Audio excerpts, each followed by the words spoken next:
अनन्यचेतः सततं यो मां स्मरति नित्यशः तस्याहं सुलभः पार्थ नित्ययुक्तस्य योगिनः।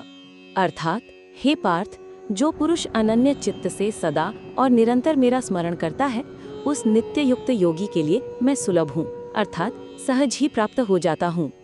ये श्लोक भक्ति योग की सरलता और प्रभावशीलता को दर्शाता है, विशेषकर अष्टांग योग की जटिल प्रक्रिया की तुलना में। एक, भक्त की योग्यता। कृष्ण यहाँ अपने शुद्ध भक्त के दो मुख्य गुण बताते हैं। अनन्य चेताः, अर्थात अनन्य चित्त से। उसका चित्त अनन्य है, यानी वो मेरे सिवा किसी और का चिंतन नहीं करता, न किसी देवता का, न निराकार ब्रह्म का, और न ही किसी सांसारिक वस्तु का। उसका मन पूरी तरह से कृष्ण पर ही केंद्रित है। सततम नित्यशः स्मरति, अर्थात सदा और निरंतर स्मरण करता है। उसका स्मरण कभी कभी का नहीं है, वो सततम अर्थात बिना रुके और नित्यशः अर्थात प्रतिदिन एक नियम के रूप में भगवान का स्मरण करता है। उसका पूरा जीवन कृष्ण स्मरण के चारों ओर घूमता है।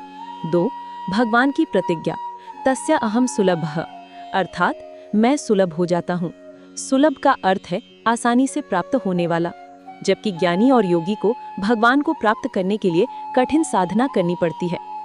शुद्ध भक्त के लिए भगवान स्वयं ही सुलभ हो जाते हैं। भक्त को भगवान को खोजने नहीं जाना पड़ता, भगवान स्वयं भक्त के पास आ जाते हैं। 3. भक्त का स्वरूप। नित्य युक्तस्य योगिनः। कृष्ण ऐसे भक्त को नित्य युक्त योगी कहते हैं। वो योगी जो नित्य यानी हमेशा उनसे जुड़ा रहता है। उसकी भक्ति किसी विशेष समय या स्थान तक सीमित नहीं होती, वो 24/7 चलती है। श्लोक का सार। ये श्लोक भक्ति योग का सार है। यदि कोई व्यक्ति बिना किसी भटकाव के प्रेम पूर्वक निरंतर भगवान कृष्ण का स्मरण करता है, तो उसे मोक्ष प्राप्ति के लिए किसी जटिल योग प्रक्रिया की आवश्यकता नहीं है। भगवान स्वयं उसके लिए सुलभ हो जाते हैं और उसे अपने धाम में ले जाते हैं। ये सबसे सरल, सीधा और मधुर मार्ग है।